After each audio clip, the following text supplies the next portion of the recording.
여러분 안녕하세요. 오늘 우리가 함께 떠날 심층 탐구 여정은 아주 흥미로우면서도 우리 내면을 가만히 들여다보게 만드는 묘한 매력을 가진 곳으로 향합니다. 네, 반갑습니다. 벌써부터 기대가 되는데요. 매일 쏟아지는 업무나 그 끝없는 투두리스트, 그리고 남들보다 뒤처지면 안 된다는 약간 그런 묘한 압박감 속에서 살잖아요, 우리가. 맞아요. 현대인들이라면 누구나 공감할 만한 피로감이죠. 그래서 문득 다 내려놓고 딱 하루만 아무 생각 없이 좀 흘러가고 싶다. 여러분도 혹시 이렇게 느껴보신 적 있으신가요? 아마 대부분이 한 번쯤은, 아니, 꽤 자주 그런 생각들을 하실 겁니다. 그래서 오늘 우리가 깊이 있게 파헤쳐볼 자료가 바로 그 갈증을 채워줄 아주 훌륭한 해독제가 될 거라고 생각합니다. 네, 오늘 다룰 텍스트의 출처부터 짚고 넘어가야겠죠? 맞습니다. 아주 특별한 칼럼인데요. 케어유 뉴스에 매주 목요일 연재되고 있는 장종합 교수님의 칼럼입니다. 중국 21년의 역사기인 계림산수 천하제일. 그중에서도 이번이 5번째 이야기죠. 네, 정확합니다. 사실 계림이나 양삭하면 그냥 풍경이 예쁘다, 산수가 좋다, 보통 이 정도로만 생각하기 쉽잖아요. 그렇죠. 흔히들 달력사진이나 병풍에 나오는 그런 전형적인 풍경을 떠올리니까요. 근데 이번 5번째 칼럼은 단순히 경치가 아름답다를 넘어서는 아주 깊은 철학적인 통찰이 담겨 있더라고요. 맞습니다. 수천만 년의 시간이 빚어낸 거대한 대자연을 배경으로 해서 낯선 곳에서 마주하는 기대와 실망을 다루고 있죠. 네, 그리고 그 효율만을 좇는 우리 현대인들의 시간관에 대해서도 꼬집고요. 무엇보다도 끝없이 성취해야 한다는 강박에서 벗어나는 이른바 내려놓음의 미학을 아주 날카롭고도 따뜻한 시선으로 짚어내고 있습니다. 그래서 오늘 우리의 미션은 아주 명확합니다. 한 명의 여행자가 그 웅장한 자연 속에서 겪은 사적이고 철학적인 순간들을 완전히 해체해보는 겁니다. 네, 그걸 해체해서 여러분의 일상에 적용할 수 있는 강력한 의미로 바꿔서 전달해드리는 게 저희의 역할이겠죠. 이 여정을 다 듣고 나시면 아마 이번 주말을 대하는 여러분의 태도가 조금은 달라져 있을지도 모릅니다. 충분히 그럴 수 있을 만큼 훌륭한 내용입니다. 자, 이게 본격적으로 파헤쳐 볼까요? 아직 어스름한 새벽빛이 남아있는 중국 양삭의 고요한 골목길로 여러분을 안내하겠습니다. 여행지에서의 둘째 날 아침 상황입니다. 네, 보통 어떤가요? 전날의 피로가 살짝 남아있으면서도 오늘 하루 펼쳐질 일정에 대한 기대감 때문에 막 묘하게 흥분되어 있잖아요. 그렇죠. 장 교수님 일행도 이른 아침에 숙소를 나섭니다. 전날 저녁 식사를 아주 만족스럽게 했던 CJ의 거리, 즉 서가의 식당을 다시 찾아가죠. 저도 여행 가면 진짜 꼭 이러거든요. 어제 맛있었던 곳에 또 가서 완벽하게 안전한 아침을 시작하겠다. 그런 강렬한 의지 말이죠. 낯선 타지에서 한번 검증된 그 익숙하고 안전한 선택지를 기대하는 심리입니다. 근데 막상 도착해보니까 식당 문이 굳게 닫혀 있었던 거예요. 문 손잡이는 차갑게 얼어붙어 있고요. 이른 새벽 공기 속에서 마주한 닫힌 문, 꽤 허탈한 순간이었을 겁니다. 완벽하게 세워둔 아침 계획이 시작부터 틀어진 거잖아요. 맞습니다. 그래서 발길을 돌리다가 우연히 한 작은 가게를 발견하게 됩니다. 김이 모락모락 피어오르는 붉은 간판의 작은 만둣가게였죠. 샤오롱바오와 훈둔을 팔고 있는 참 소박한 곳이었습니다. 여기서 정말 흥미로운 점은 이 두 가지 메뉴, 샤오롱바오와 훈둔이 보여주는 극명한 대비입니다. 이게 이번 여정의 첫 번째 중요한 은유가 되거든요. 오, 음식 메뉴가 은유가 된다. 이거 좀 자세히 풀어주시죠. 샤오롱바오를 떠올려 볼까요? 보통 어떤 이미지인가요? 그 얇은 피 안에 뜨겁고 진한 육즙이 찰랑찰랑 갇혀 있는 거잖아요. 맞습니다. 한 입 베어 물었을 때 입안 가득 퍼지는 그 강렬한 미식의 경험을 잔뜩 기대하게 만드는 아주 화려하고 유명한 음식이죠. 반면에 훈두는 맑은 국물에 부드러운 작은 만두를 띄워 먹는 우리나라 물만두국 같은 아주 소박하고 일상적인 음식이고요. 일행은 당연히 그 유명한 샤오롱바오에 큰 기대를 걸고 주문을 합니다. 대나무 찜통에서 갓 꺼낸 만두를 입에 넣었는데 웬걸 육즙이 터지기는커녕 너무 평범하고 오히려 퍽퍽해서 크게 실망하고 말죠. 이름값에 철저히 배신당한 셈입니다. 근데 반전은 전혀 기대하지 않았던 메뉴에서 일어납니다. 그냥 목이나 축이려고 시켰던 훈둔에서요. 맞아요. 맑고 담백한 훈둔 국물 한 입이 이른 아침에 차가운 공기에 얼어붙었던 일행의 몸과 마음을 너무나 따뜻하게 녹여준 겁니다. 진짜 위로를 받은 거네요. 저는 이 대목에서 여행 혹은 우리 삶 전반에 걸쳐 나타나는 기대의 역설이라는 걸 읽을 수 있었습니다. 기대의 역설이요? 네, 샤오롱바오가 객관적으로 아주 형편없는 맛이었다기보다는 여행자가 거기에 투영한 과도한 기대치가 실망이라는 결과를 만들어낸 거죠. 아, 우리가 종종 시간과 돈을 들여서 여행을 왔다는 이유만으로 뭔가 엄청난 감동을 짜내려고 하잖아요. 바로 그겁니다. 모든 유명한 경험에서 본전을 뽑으려고 하죠. 하지만 진정한 위로나 감동은 혼돈처럼 아무런 기대 없이 그냥 힘을 쫙 빼고 마주한 일상의 작은 틈새에서 불쑥 찾아온다는 거군요. 철학적으로도 아주 시사하는 바가 큽니다. 일상에서도 완벽한 하루를 세팅해 놓고 거기에 집착하다가 오히려 스트레스만 받는 경우가 얼마나 많습니까? 그러게요. 이 소박한 만두가게에서 기대를 내려놓는 법을 일종의 에피타이저로 배운 셈이네요. 훌륭한 비유입니다. 기대를 비워냈으니 이제 메인 코스인 진짜 풍경을 마주하러 갈 차례죠. 배를 든든히 채운 일행은 이강의 절경을 제대로 볼 수 있는 흥평고진으로 향합니다. 네, 흥평고진 아주 유명한 곳이죠. 여기서 청취자 여러분께 한번 여쭤보고 싶네요.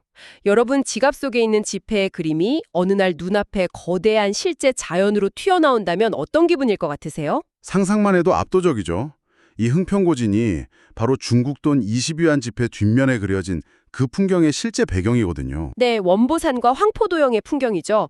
흥평고진에 도착해서 강 너머를 바라보면 그 지폐 속의 산수가 거대한 스케일로 환 펼쳐지는 겁니다. 손바닥만한 종이 위에 박제되어 있던 평면적인 이미지가 실제 현실이 되는 순간입니다. 바람에 흔들리는 비추빛 대나무 소리, 유유히 흐르는 맑은 강물, 그리고 하늘을 찌르듯이 솟아오른 기묘한 봉우리들이 막 살아 숨쉬는 거잖아요.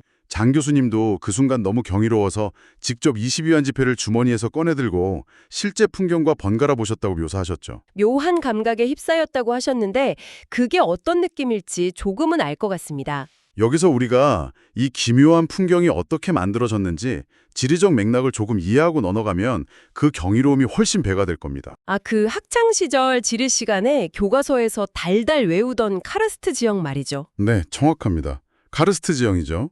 석회암이 녹아서 어쩌고 저쩌고 했던 기억은 나는데 이거 조금만 더 피부에 와닿게 설명해 주실 수 있나요? 아주 쉽게 말씀드리면 대자연이 미세한 산성을 띤 빗물을 조각칼 삼아서 깎아낸 겁니다. 빗물로 바위를 깎아요? 네, 수천만 년이라는 아득한 시간 동안 석회암 대지를 천천히 녹이고 깎아낸 결과물이죠. 인간의 시간권으로는 도저히 가늠조차 안 되는 시간입니다. 와, 지구의 깊은 시간이 빚어낸 예술품인 셈이네요. 맞습니다. 그리고 그 거대한 돌기둥들 사이를 묵묵히 관통해서 흐르는 이강의 강물은 그 수천만 년의 조각 과정을 곁에서 지켜본 유일한 증인인 거고요. 빗방울 하나하나가 수천만 년 동안 바위를 깎아서 그 비현실적인 봉우리들을 만들었다고 생각하니까 방금 전까지 우리가 아등바등 고민했던 스트레스가 우주 먼지처럼 작게 느껴지네요. 자연의 웅장함 앞에서는 인간의 고민이 한없이 작아지기 마련이죠. 사람들이 이 백리에 걸쳐 이어지는 풍경을 백리이강, 백미화랑이라고 부른다면서요. 백리짜리 거대한 자연의 갤러리라는 뜻이죠. 이 압도적인 기쁜 시간 앞에서는 누구나 침묵하고 경탄할 수밖에 없습니다. 근데 여기서 또 하나 소름 돋는 포인트가 있더라고요. 어떤 부분이죠? 이 침묵과 경탄의 경험이 시대를 초월해서 계속 공유된다는 사실입니다. 약 1300년 전에 당나라의 시인 두보도 이곳을 지났잖아요. 네, 두보가 이곳의 풍경을 보고 계림만이 홀로 사람 살기 적합하네 라고 읊었다는 기록이 남아있죠. 복잡하고 험난한 인간 세상에 취이다가 이곳의 자연만이 지친 마음을 온전히 품어준다고 느꼈던 것 같습니다. 두보뿐만이 아니죠. 현대사의 굵직한 인물들도 이곳을 찾았습니다. 네, 미국의 역대 대통령들인 리처드 닉슨, 조지 부시, 빌 클린턴 같은 사람들도 중국을 방문했을 때 바로 이 흥평고진 강가에 섰다고 해요. 같은 이강의 물줄기를 바라본 겁니다. 여러분이 지금 그 자리에 서 있다고 한번 상상해 보세요. 1000년 전의 위대한 시인과 세계를 움직이던 지도자들이 내가 지금 바라보는 저 봉우리, 저 물결을 보면서 똑같은 경외감을 느꼈다는 거잖아요. 대자연이하는 거대한 캔버스 위에서는 황제나 대통령이나 평범한 여행자나 모두 동등한 관람객일 뿐이라는 거죠. 와, 그게 참 묘한 카타르시스를 주는 것 같아요. 내가 그 역사적인 인물들과 감각을 공유하고 있다는 사실이요. 자연은 수천만 년 동안 그 자리에 변함없이 있었고 그 앞에서 느끼는 인간의 근원적인 감동은 시대나 지위를 불문하고 동일하다는 걸 잘 보여주는 대목입니다. 네, 그런데 이렇게 철학적인 사색에 푹 빠져있던 일행이 선착장으로 향하면서 아주 현실적이고 딜레마적인 상황과 마주하게 됩니다. 극명한 공간의 대비가 나타나는 순간이죠. 흥평고진의 옛거리는 낡은 돌길 위로 기와지붕이 이어지고 노인들이 조용히 앉아있는 그야말로 시간이 멈춘 듯한 공간이었잖아요. 네, 고즈넉한 옛 중국의 정취가 그대로 남아있는 곳이죠. 근데 강가 선착장으로 딱 나오자마자 분위기가 180도 바뀝니다. 엄청난 수의 관광객이 북적이고 스피커에서는 막 시끄러운 소리가 울려 퍼지고요. 강 위로는 대형 구르주선하고 모터가 달린 가짜 플라스틱 뗏목들이 아주 바쁘게 오가며 있었죠. 일행은 여기서 선택의 기로에 놓입니다. 모터를 달고 빠르고 편안하게 20위안 지폐 풍경의 핵심 명소만 싹 훑고 돌아오는 플라스틱 뗏목을 탈 것인가? 아니면 시간과 수고가 좀 더 들더라도 진짜 대나무로 엮어서 사공이 인력으로 직접 노를 젓는 우룡하의 뗏목을 탈 것인가? 아주 현실적인 고민이죠. 우리도 여행 가면 늘 이런 딜레마에 빠지지 않나요? 날도 덥고 다리도 아픈데 그냥 에어컨 빵빵하게 나오는 빠른 배 타고 후딱 가서 사진이나 찍을까? 현대사회는 끊임없이 우리에게 그 플라스틱 뗏목을 타라고 부추깁니다. 맞아요. 더 빠르고 더 효율적으로 명소의 인증샷을 수집하는 인스타그램식 여행을 권장하죠. 하지만 장 교수님 일행은 그 유혹을 과감하게 떨쳐냅니다. 편리함 대신 진짜를 경험하기 위해 돌아가는 길을 택한 거죠. 진짜 대나무의 질감, 사공이 노를 저을 때마다 찰박거리는 물소리, 강물의 느린 호흡을 느끼기 위해서 기꺼이 기다림과 불편함을 선택합니다. 이것이 바로 우리에게 중요한 질문을 던지는 지점입니다. 현대인들은 일상에서든 심지어 휴식하러 간 여행지에서조차 마찰 없는 경험을 최우선으로 두거든요. 마찰 없는 경험이요? 네, 과정의 수고로움을 다 지워버리고 결과물만 가장 빠른 시간 안에 효율적으로 얻으려 한다는 겁니다. 아, 인증샷이라는 결과물만 남기는 거네요? 모터 달인 가짜 플라스틱 뗏목은 결국 대자연조차 인간의 효율성을 위한 도구로 만들어버린 산업화의 상징입니다. 반면에 일행이 선택한 대나무 뗏목은 기꺼이 대자연의 속도에 내 몸을 맞추겠다는 선언과도 같은 거군요. 속도를 늦춰야만 비로소 들리는 소리가 있고 보이는 풍경이 있다는 걸 일행은 알고 있었던 겁니다. 속도를 늦추자 비로소 풍경이 내 안으로 들어왔다. 칼럼 속에 아주 멋진 옛말이 인용되어 있더라고요. 주행 벽파상 인재 화중유라는 구절이죠. 배는 푸른 물결 위를 떠다니고 사람은 그림 속을 여행한다. 모터 소리 대신에 사공에 노젓는 소리만 들리는 진짜 대나무 위에 앉아서 강물을 따라 흘러가면 정말 한 폭의 거대한 산수화 속으로 걸어 들어가는 기분일 겁니다. 상상만 해도 마음이 차분해지네요. 그렇게 그림 속을 유유히 여행하던 일행은 마침내 이번 여정의 하이라이트이자 철학적 클라이맥스에 다다릅니다. 바로 거대한 석벽, 구마화산 앞을 지나는 순간이죠. 네, 구마화산. 저는 이번 칼럼에서 이 대목이 가장 흥미로웠습니다. 깎아지른 듯한 거대한 절벽에 자연적으로 파인 수많은 선과 그림자가 막 얽혀 있는데요. 그 형상들 속에서 9마리의 말모량을 찾을 수 있다고 해서 구마화산이라는 이름이 붙었죠. 근데 이 전설의 룰이 아주 기가 막힙니다. 현지 민요에 따르면 그 절벽에서 7마리의 말을 찾아내면 방한, 그러니까 2등을 하고요. 9마리를 전부 다 찾으면 장원급제, 즉 1등을 한다는 이야기가 전해 내려옵니다. 이거 완전히 인간의 성취욕이랑 경쟁심을 자극하는 아주 교묘한 전설 아닌가요? 맞습니다. 심지어 중국의 유명한 화가인 서비용이나 모택동조차도 그 절벽을 뚫어지게 쳐다봤지만 8마리밖에 못 찾았다는 일화가 있어요. 와, 모택동도 8마리밖에 못 찾았다니. 여러분 한번 상상해 보세요. 뗏목을 타고 그 절벽 앞을 지나갑니다. 다들 고개를 꺾고 눈을 가늘게 뜨지 않겠습니까? 나는 무조건 저 9마리를 다 찾아서 내가 얼마나 뛰어난 사람인지 스스로 증명하고 말겠다. 이런 마음이 들죠. 저 같았으면 배가 절벽을 다 지나가 버릴 때까지 돌덩이를 어떻게든 말모량으로 깨맞추고 있었을 거예요. 무조건 9마리를 찾아내겠다고 눈에 불을 켜고요. 그게 바로 전형적인 현대인들의 모습입니다. 구마화산의 절벽은 일종의 인간의 야망을 비추는 거울이자 롤샤크 테스트 같은 역할을 하는 거죠. 롤샤흐 테스트요? 데칼코마니 그림 보고 심리 분석하는 그거 말씀하시는 거죠? 네, 맞습니다. 현대사회는 우리한테 끊임없이 9마리를 다 찾아야만 성공한 인생이라고 세뇌하잖아요. 아, 일종의 허슬 컬처나 강박적인 성과주의랑 완전히 맞닿아 있네요. 완벽주의에 빠져서 메일 하면 안 읽은 메일을 무조건 0으로 만들어야 직성이 풀리는 인박스 제로의 심리와도 비슷합니다. 어떻게든 9마리를 꽉 채워야 불안한 거죠. 근데 장 교수님은 그 절벽 앞에서 완전히 다른 선택을 하십니다. 남들처럼 막 말을 찾아보려고 이리저리 눈을 굴리시다가 이내 빙긋 미소를 짓고는 셈을 멈춰버리시거든요. 이 나이에 무엇을 더 이루고 얻기를 바라겠는가. 그저 지금 이 절경을 마주하고 서 있는 것만으로도 충분하다라고 하셨죠. 와, 저는 여기서 진짜 뒤통수를 한 대 세게 맞은 기분이었습니다. 굉장히 성숙한 내려놓음의 미학을 보여주는 대목입니다. 여기서 우리가 주목해야 할 점은 교수님이 말을 찾는 걸 포기한 이유입니다. 능력이 부족해서 못 찾은 게 아니라는 거잖아요. 그렇죠. 패배에서 포기한 게 아니라 무언가를 끈질기게 쟁취해야만 한다는 그 강박적인 게임의 룰 자체에서 주체적으로 걸어 나온 겁니다. 와, 게임의 룰에서 스스로 걸어 나왔다. 벽에 그려진 말을 찾는데 급급해하면 결국 눈앞에 펼쳐진 거대한 자연 전체를 보지 못하게 되거든요. 나무만 보고 숲은 못 보는 꼴이네요. 9마리에 집착하는 그 조급한 마음을 내려놓는 순간 비로소 절벽의 웅장함, 강물의 반짝임, 시원한 바람 같은 것들이 온전히 자기 것으로 다가오는 법입니다. 진짜 멋진 통찰입니다. 마치 그 순간을 자연이 축복이라도 하듯이 교수님 일행의 배 옆으로 아주 인상적인 풍경이 하나 스쳐 지나갑니다. 물소떼가 등장하죠. 네. 강 한가운데서 물소떼가 몸의 반을 물에 푹 담그고 아주 유유자적하게 쉬고 있는 모습입니다.